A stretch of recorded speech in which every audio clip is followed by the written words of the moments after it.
I love the vibes so much. Okay, no. No, not exactly. I mean, yes, but maybe don't.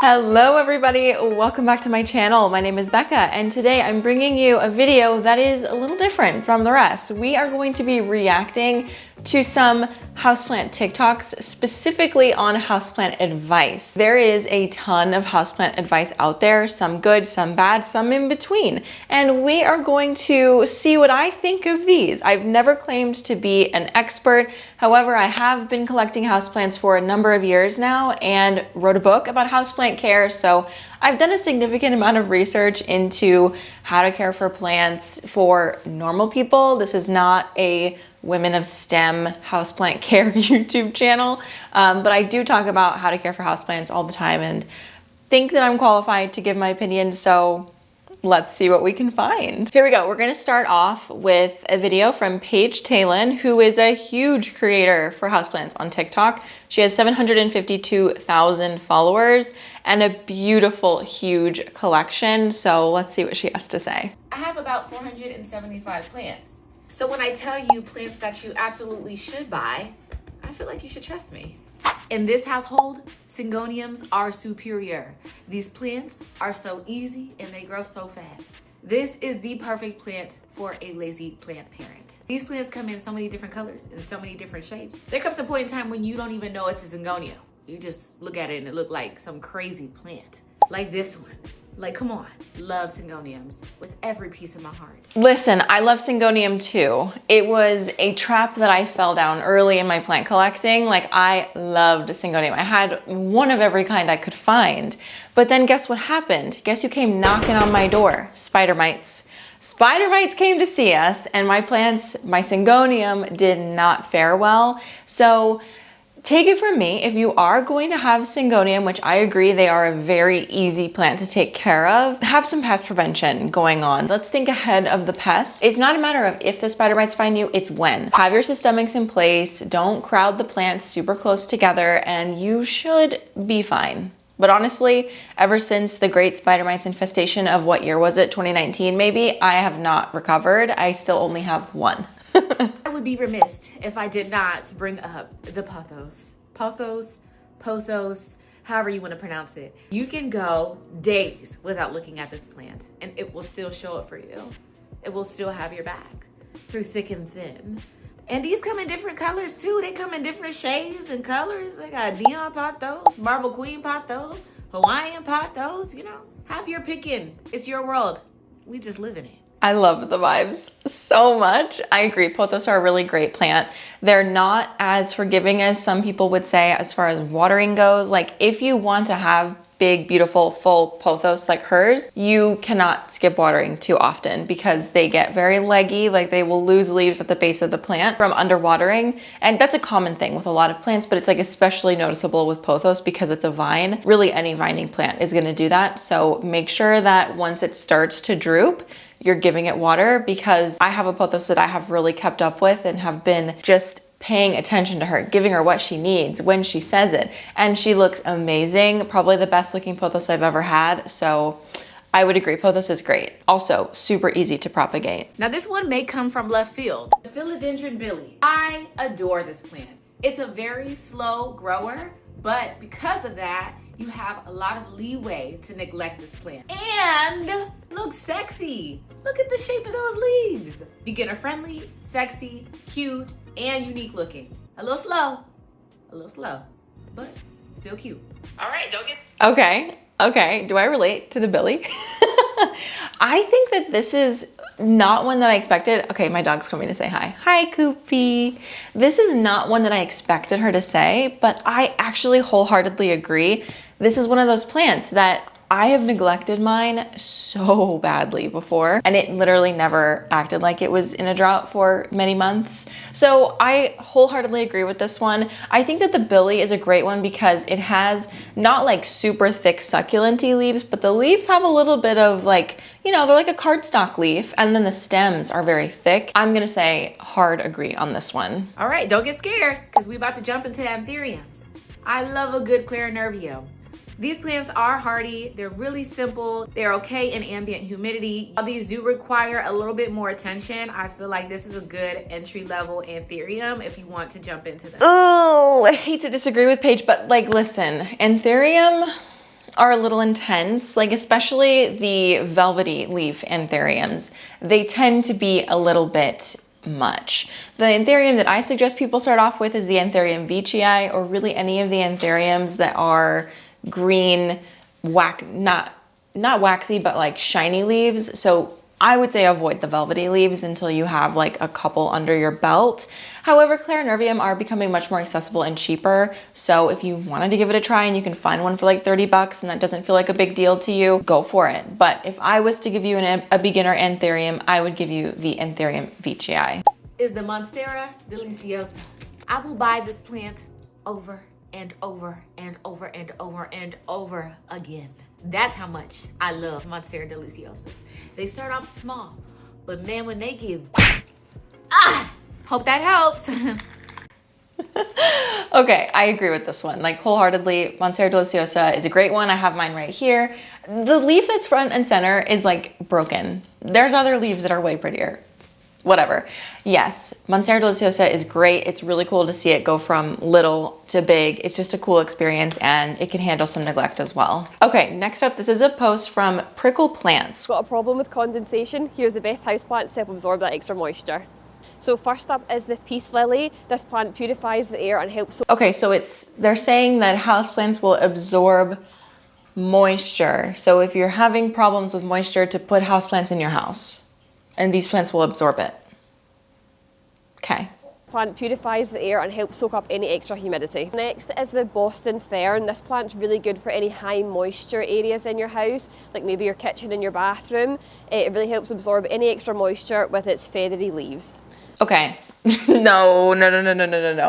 No, not exactly. I've never heard someone make this claim before. First of all, plants are not going to purify the air as much as you think they are. This is a really common misconception and something that every time I see it, I wanted to sit down and enjoy my evening. And all of a sudden I hear this agitating, grating voice of somebody saying that houseplants purify the air. They do, but it's really the soil. And I have a video, it's a couple years old, but I actually read the NASA study that people pull this fact from. And according to the study, it's mostly the soil that's actually doing the cleaning. And in order to actually feel the effects of houseplants cleaning your air, you're gonna have to have a ton of them, like one every square inch. Like seriously, that's an exaggeration, but way more than the average person or whatever. You couldn't walk in your house. Long story short, you couldn't walk in your house. And last up is the spider plant, which is great for keeping any humidity in check. So add these plants to your home and let nature take care of any extra moisture. What one's your favorite? I don't agree with the sentiment that plants are going to absorb extra moisture. If you are genuinely having issues in your home where it's holding moisture more than it should, you should get a dehumidifier. Please. We don't want mold. Okay, next up we have a video from Ashley Anita, Life with Ashley Anita. Get this, not that houseplant edition. As somebody that has over 250 houseplants, here are the plants that I would stay away from and what to get instead. Calathea are recognized as some of the most beautiful houseplants, but also some of the fussiest houseplants. Instead, go with an Aglaonema. Again, beautiful leaves, but they're not as fussy. You even get beautiful pink ones. Now, fern. Okay, I agree that the Aglaonema is a really great alternative to a Calathea. I never actually thought of it that way, but the Aglaonema has so many different leaf designs and colors, leaf designs as if somebody's drawing this, but you know what I mean. So many different leaf variations and colors and like wide leaves, skinny leaves. Like I think that's a really great alternative and I've never thought of it that way. Aglaonema is definitely one of the plants that I highly, highly recommend to beginners. Fern are some very popular houseplants, but they're not tolerant to any kind of drought and they will crisp up and drop leaves very, very quickly if they're given drought. However, if you go with a bird's nest fern like this hurricane bird's nest fern, they're much more drought tolerant, so go with one of these instead. I agree with this as well, and I think I would also add on, so far based on my experience, that Platycerium, aka staghorn ferns, are also a really great fern to do if you are wanting to dabble in ferns and you're just kind of not sure if you can handle the amount of moisture that they need. I've had a staghorn for, I want to say, almost a year now, and it's doing really great. I actually didn't think it was really a fern because it has lived so happily in my home, but it is. I had to Google that, and it is actually a real fern. I think that the bird's nest fern is a really great alternative, and one that I actually purchased for a friend's classroom. When I was doing her classroom, I was just looking for low maintenance plants, and that's one of the ones that I picked. And to this day, I believe it is still doing really well. So 2 thumbs up for the bird's nest fern. Then we have the Stromanthe. If you like the pink of these Stromanthe leaves, maybe go for a ruby rubber tree like this one, or one of the pink Aglaonema varieties. Those are going to be so much easier. I don't know if the ruby Ficus elastica is a good alternative for this, but I do like the Aglaonema option. It's just one of those plants that's really hard to swap out because it is just so striking. And like the Stromanthe is just absolutely gorgeous. So I don't know. I think this one is like, get it as a long-term flower arrangement and just see how long it lasts. And they're usually pretty cheap anyway if you really want it in your home. I have been tempted many times. I have brought one home many times, but it doesn't last.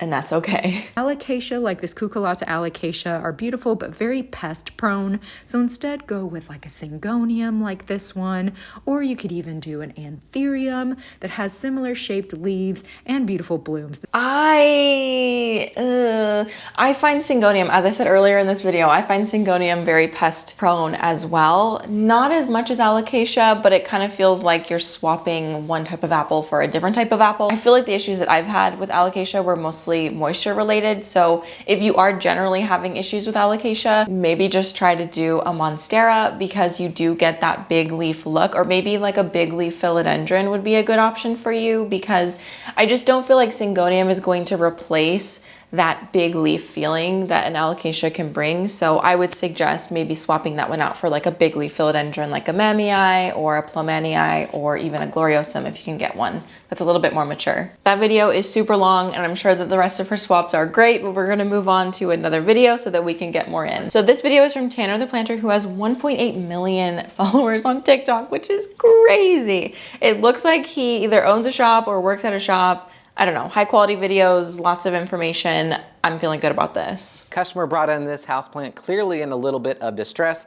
I'm gonna show you what's wrong with it and how to fix it. I'm gonna start off by just off the top, this plant looks like it has been, it looks like root rot to begin with, like curly leaves. There's still a lot of leaves there, but they're very curly and yellow. I mean, obviously the plant is not happy, but I'm going to assume something like it's a watering issue. Start off by loosening the root ball. We gotta get in and see those roots. The health of the roots is the health of your plant after all. So that's our very first step. Let's see what we have going on here. The soil is very, very wet. It's very saturated. I think we're dealing with a little case of root rot. Let's shake off more of the soil. So you can see, for the size of the plant, we don't have very much in the case of roots. So several of these roots, you can see them all over in the soil right here, where we've got roots that have died off. They're in the pot as well. So this is a case of the plant being watered too frequently. And we see this happen a lot of time with plants that can sustain a lower light scenario like this Aglaonema. This is the Aglaonema Silver Bay, and they're really, really known to be great at being low light tolerant plants.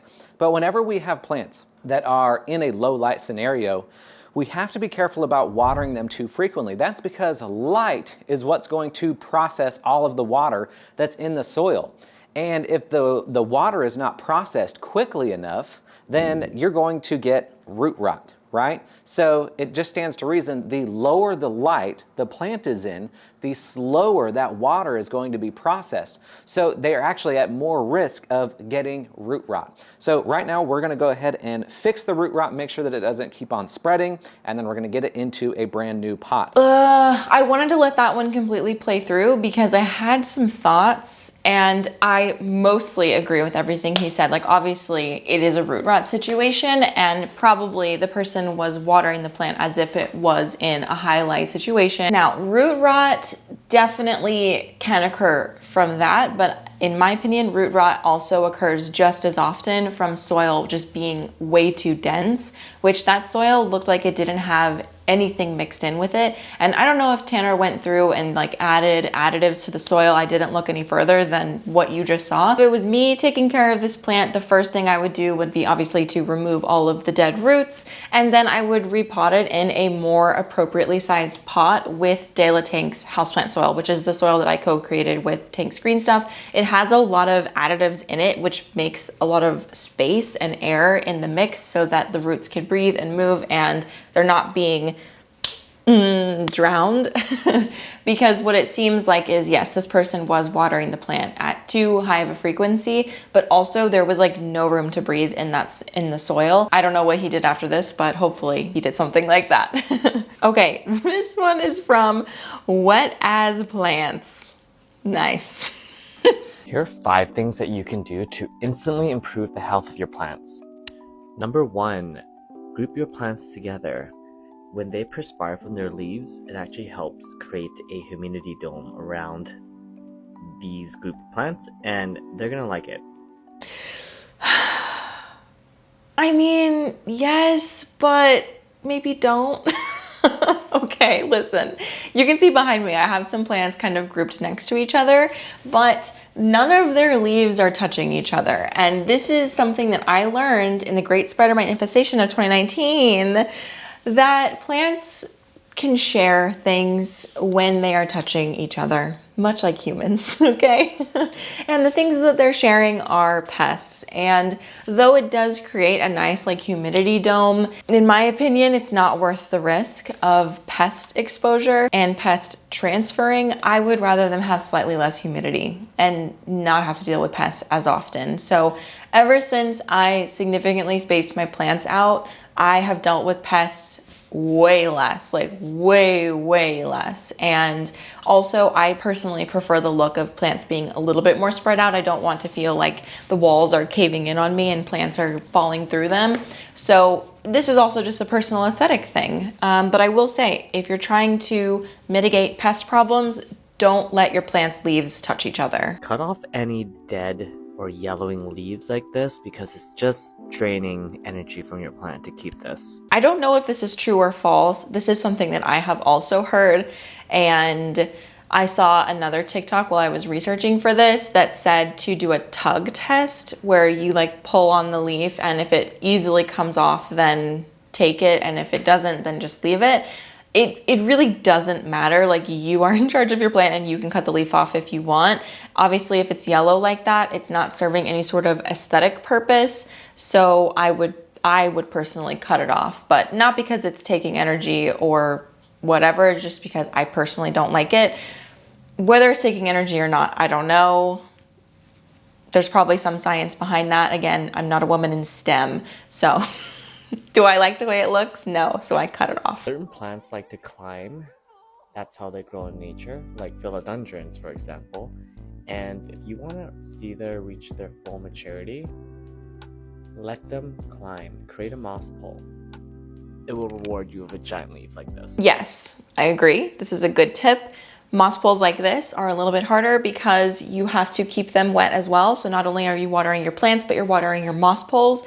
I did see somebody at one point come up with a self-watering moss pole, which I thought was genius. I personally go for planks. As you can see, I've got 2 plants on a plank back here, and I have found similar results to moss poles. It is not the same though. Like, moss poles are definitely going to be the most effective when they are kept wet, but a plank for me feels a lot more passive and gives a similar sensation to the plant so that it will climb. Okay, number 4, fertilize your damn plants. Water is not enough. I'm sorry. I feel bad. I have so many notes. I think that Super Thrive is a great product. However, it is not a fertilizer. I want you to think about fertilizer as food, and can it be considered food? I think people also cringe at it being called food. Regardless, for my analogy, let's call fertilizer food and Super Thrive vitamins. So in order for a plant to actually grow, it needs nutrients. It needs a complete nutrient, and that is provided in fertilizers, which has an NPK ratio. That is nitrogen, phosphorus, and potassium, NPK. And that's the 3 numbers you will oftentimes see on fertilizer bottles or bags or boxes or however you're getting your fertilizer. I personally use the Tank Screen Stuff Super Mix organic fertilizer because I can use it inside and outside, and it has a really low NPK rating, so it's very gentle on the plants. Typically when a bottle has a higher NPK rating, it is a lot more intense. Long story short, these nutrients are absolutely necessary to have a happy, healthy plant long term. Super Thrive does have a function, but it is not a replacement for fertilizer. So Super Thrive is more like a vitamin in that it does contain actual vitamins for your plants that help them with rooting and transplant shock and all of those types of things. So if you are using Super Thrive, that's great, use it, continue to use it, but also don't let it replace your fertilizer, because in my opinion, fertilizer is a lot more important than a quick shot of energy that they'll get from a Super Thrive type product. Thank you guys so much for watching this video and hanging out with me while we look through some of these TikToks. I have some other videos like this in mind. Like I have found some like truly shocking houseplant TikToks. So if you want to see that, let me know and I will very happily put that together. Thank you so much for watching. Make sure that you subscribe for all of the planty advice and chats and chores and everything else that we do here. I will see you next time. Bye.